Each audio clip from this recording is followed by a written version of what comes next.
நமஸ்கார் பேசுங்க.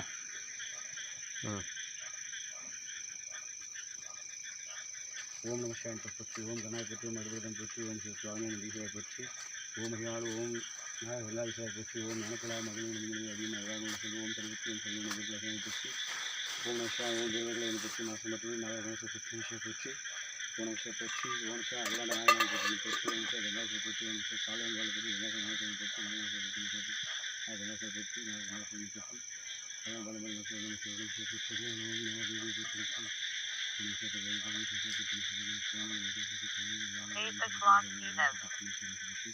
அதான் ஓம் நமஸ்கார் ஓம் நமஸ்கார் தேவாலயம் பற்றி ஓம் நமஸ்காரம் நமஸ்காரம் வாங்க ஃப்ரெண்டில் வந்து இப்படி இல்லைங்க இப்போ தெருவாட்டி தெரியுங்க கேமரா எல்லாம் கரெக்டாக போகிற மாதிரி பார்த்தியே கரெக்டாக இருக்குது. ஓம் நமஸ்காரம் அதாவது பௌர்ணமி ஞான கைலாயம் அக்னிலிங்க நந்திமலை இது வந்து தருமபுரி டிஸ்ட்ரிக்டில் இருக்கையா. ஏன்னா ஒவ்வொரு முறையும் வீடியோவில் ஒவ்வொரு வீடியோ சொல்லிகிட்டு இருக்கேன். ஏன்னா சில பேர் வந்து பார்த்தா சில வீடியோ பார்ப்பாங்க, சில பேருக்கு தெரியாது. அதனால தான் வந்து ஒவ்வொரு முறை சொல்லிகிட்டு இருக்கேன். ஏன்னா சில பேர் பார்ப்பாங்க, பார்க்காத விசாரவங்களும் பார்க்கணுன்றதுக்காக. ஏன்னா இது வந்து பூலோகத்தில் இருக்கக்கூடிய கைலாயம். இது எந்த பக்கத்துலையும் பார்த்தாலே மலைகளாக தான் இருக்கும், புரியுதா? அதே போல் வந்து லிங்கமும் நந்தியும் போன்ற மலை இங்கே மட்டும்தான் இருக்குது. வேர்ல்டில் வேறு எங்கேயுமே கிடையாது, உலக நாடுகளே கிடையாது. ஒன்லி கைலாயம், அதுக்கடுத்து இது ஞான கைலாயம். அது மூல கைலாயம், இது ஞான கைலாயம்.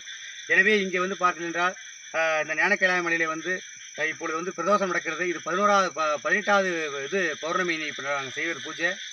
அந்த பூஜையை வந்து பொருள் கொடுத்த அனைவருக்குமே நமச்சிவாயத்தோட வந்து நல்லாச்சு. ஃபஸ்ட்டு எப்படின்னா இவர் தான் வந்து ஐயா சென்னையில் வந்து பார்த்தா அவர் எல்லாமே அவர் தான் ஃபஸ்ட்டு நாங்கள் வந்து எல்லாத்துக்கும் மெயின் தொண்டு செஞ்சுட்டு இருக்காரு. அப்புறம் புவனேஸ்வர் இருக்கார், வந்து குமாரையா இவர், அவருக்கு புவனேஸ்வர் அங்கே இருக்கார். பிறகு வந்து இவர் தாமோதரன் இருக்கார், செக்ரட்டரியில் இருக்கார், முதலமைச்சர் இருக்கார் அவர். அப்புறம் தமிழ்நாடு இந்து சாமி அறநிலையத்துறை அங்கே ரவி ரமேசனையா இருக்காங்க, அவங்க இப்போ ஒசூருக்கு வந்திருக்காங்க. பிறகு வந்து இங்கே வந்து அப்புறம் சரஸ்வதினு ஒருத்தர் வந்து அவங்க வந்து இன்றைக்கி அன்னதானத்துக்கெல்லாம் தொண்டு செஞ்சுருக்காங்க. அவங்களும் பாலக்கோட்டில் பார்த்தீங்கன்னா வந்து முருகன் பார்த்து கிடக்காரு. அப்புறம் புறத்தூரில் பார்த்தீங்கன்னா அதாவது சக்கரமல் பேக் சைடில் புறத்தூர், அங்கே வந்து முழுகு கவுண்டருடைய மகன் கோவிந்தராஜன்னு. அப்புறம் டிஎம்சி மல்லிகை கடை, அப்புறம் வந்து வெளிச்சேர பூக்கடைக்கார மாதேஸ்வரி, அப்புறம் இன்னொரு பூக்கடைக்காரர் இருக்கார் அந்த இதில் கார்னரில். அப்புறம் 2 பேர் இருக்காங்க பூக்கடைக்காரலாம். எனவே அப்புறம் வந்து செல்ஃபோன் கடை பிடி ஆஃபீஸ் முன்னாடி இருக்கிறவங்க, இவங்கெல்லாம் ரெகுலராக தொழில் செய்கிறவங்க. பிறகு பாரி பைபாஸ் இருக்கார், பாரி மூர்த்தி அவங்களாம் இருக்காங்க, கார் டிங்கருங்க, ஆட்டோ மெக்கானிக், டிராக்டர் மெக்கானிக்லாம். இவங்க வந்து ரெகுலராக தொண்டுக்கு இது கொடுத்துட்ருக்காங்க, பொருள் கொடுத்துருக்காங்க. அதாவது டெய்லி கொடுக்குறது கிடையாது, ஒரு நாள் ஒருத்தர் கொடுப்போம், ஒரு நாள் கொடுக்க மாட்டாங்க அப்படி. எனவே பார்த்தீங்கன்னா கண்டினியூ தொண்டு செய்கிறவங்க அவங்கெல்லாம். இன்றைக்கி இந்த வாரம் ஒருத்தர் செய்வோம், அடுத்த வாரம் ஒருத்தர் செய்வோம், இப்படி மாற்றி அதனால் எல்லாரும் பேரும் கண்டினியூ சொல்லணும் இல்லையா. எனவே அது போல் இன்றைக்கி வந்து அப்பளுக்கு வந்து பிரம்மாண்டமாக ரொம்ப அற்புதமாக அலங்காரமாக செஞ்சுட்டு இருக்கிறோம். எனவே வந்து பார்த்திங்கன்னா இந்த ஞாயிற்றுக்கிழமை வந்து இப்போ தான் என் அப்பளம் வந்து பார்த்தா பௌர்ணமியாக வந்துட்டு இருக்குது. கீழே அன்னதானம் முடிச்சுட்டு கீழே நடந்துகிட்டே இருக்குது. நாங்கள் மேலே வந்து இப்போ பூஜை பண்ணிட்டு இருக்கோம். நைட்டு வந்து பார்த்தா எப்படி பார்த்தாலும் ஒரு 8 மணி இருக்குன்னு நினைக்கிறோம். அவ்வளோ நேரத்துக்கு ஃபுல் அபிஷேகம் அலங்காரம்லாம் பாருங்கள், எல்லாமே பண்ணிட்டு வந்துட்டுருக்கிறோம். எனவே இதை பார்க்குற எல்லாருமே வந்து பௌர்ணமிக்கு கண்டிப்பாக எங்கே இருந்தாலும் வந்து பூஜை செய்யுங்க. அப்புறம் வந்து பார்த்தா சென்னையில் இன்னொருத்தர் வந்து பார்த்தா மேனேஜர் வந்து வானத்தை போல சீரியலோட மேனேஜர் இருக்காரு. அவர் எப்படின்னா வந்து பார்த்தாக்க 2021 நான் ஃபஸ்ட்டு முறையாக வந்து திருவண்ணாமலைக்கு வந்து கிரிவலத்துக்கு கூட்டு போவேன். எல்லாருமே ஸ்ட்ரைட்டாக என்ன பண்ணால் கொண்டு போயிட்டு கோயிலில் வந்து சுவாமிகிட்ட அருணாச்சலேஸ்வரர் என் அம்மா உண்ணாமலை அம்மக்கிட்ட முன்னால் உட்கார வச்சு எல்லாருமே பூஜை போட்டு மாலை போட்டு எல்லாருமே வந்து பார்த்தாக்க கூட்டு வருவேன் நான். ஏன்னா அண்ணா தான் வந்து பார்த்தா செக்ரட்டரி இதில் இருக்கார், வந்து இந்து சாமி அறநிலையத்துறையில். அதனால் பார்த்தாக்க அப்படி போயிட்டு கூட்டு வந்து எல்லாரையும் பூஜை பண்ணிட்டு வேனில் கூட்டு போவோம் மாதம். அதனால் அங்கே வந்து அந்த சிவகுமாரனை வந்து எலுமிச்சிப்பட்டிக்காரன் மெட்ராஸில் இருக்கான், வானத்தை போல சீரியல் மேனேஜரு, நிறைய பண்ணிட்டுக்கிறான். அவனும் வந்து பார்த்தாக்கா ஆரம்பத்தில் தொண்டு செய்கிறவங்க கூட. இந்த முறையாக வந்து பார்த்தா அன்னதானத்துக்காக தொண்டு செஞ்சுருக்கான்.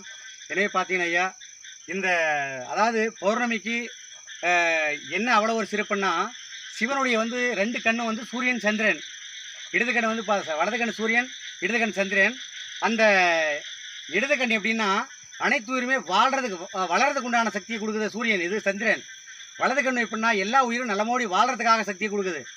ஞானக்கண் வந்து பார்த்தா அதாவது வந்து இறைவனை வழிபடுறதுக்கு உண்டானதுக்கும் நல்ல செய்கிறதுக்காகவும் ஒரு சிவனை பற்றி நினைக்கணுன்னாக்கா அதுக்கு ஞானம் தான் தேவைப்படுது. மற்றவர்கள் அழிக்கிறதுக்கும் ஞானக்கண்ணு தான் தேவைப்படுது, அக்னி அது. எனவே ஐயா இப்படி வந்து பார்த்தா ஒரு பொருள் இருக்குது. சாதாரணமாக பௌர்ணமி கிடையாது. இந்த பௌர்ணமி நாளில் மட்டும் சிவன் வந்து இந்த இடது வெளியை முழுமையாக திறந்து பார்க்குறாரு. அதனால் வந்து கண்டிப்பாக இந்த பௌர்ணமி நாளில் வந்து சிவனுக்கு பூஜை பண்ணிட்டு அந்த சிவன் உட்காந்துக்கிற மலையை வந்து கண்டிப்பாக கிரிவலம் வரணும். அப்படி வந்தால் பார்த்தா சிவனுடைய முழு பார்வை கிடைக்கும். இடது வெளியோட பார்வை, சந்திரனோட பார்வை. சூரியனை வந்து தினந்தோறும் நம்மளை பார்த்து ஆசீர்வாதம் பண்ணிகிட்டு இருக்காரு. இது போல் ரகசியம் இருக்கு ஐயா. ஓம் நமசிவாயம். எல்லாருக்கும் நல்லாச்சு. இன்னைக்கு வந்து 23/5/2024.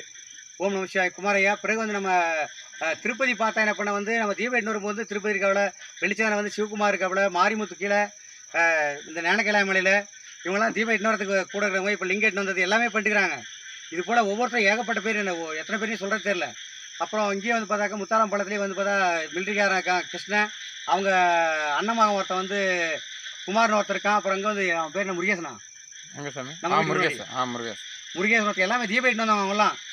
அப்புறம் பெருமாள் ஒருத்தர் மாரிமுத்தோட அண்ணன், நிறைய பேர் எல்லாமே வந்து பார்த்தா சாமிக்கு லிங்கத்திற்கு அவ்வளோ தொண்டு செய்கிறாங்க ஐயா. ஐயாவெல்லாம் லிங்கத்தை எட்டு வந்து ஒரு குமார ஐயெல்லாம் பார்த்தாக்கா சமையலை ரெகுலராகவே பண்ணுறது இவர் தான். அவர் ரியல் எஸ்டேட் பண்ணிட்டுக்கார் மெட்ராஸில் வந்து ஓம் நமசிவாயன்ட்டு பொருளில். அதனால் வந்து ரெகுலர் வந்து பார்த்தாக்கா யார் எல்லாருமே பார்த்தா ஒவ்வொரு முறையும் வந்து பார்த்தா ஒருத்தர் வருவாங்க வரமாட்டாங்க. ஆனால் எப்பொழுதுமே கூட இருக்கிற வந்து பார்த்தா நமச்சிவாயத்தோட வந்து சீடன்னா அது இவர் தான். எனவே அந்த மாதிரி வந்து தொண்டு செய்கிறார் ஐயா.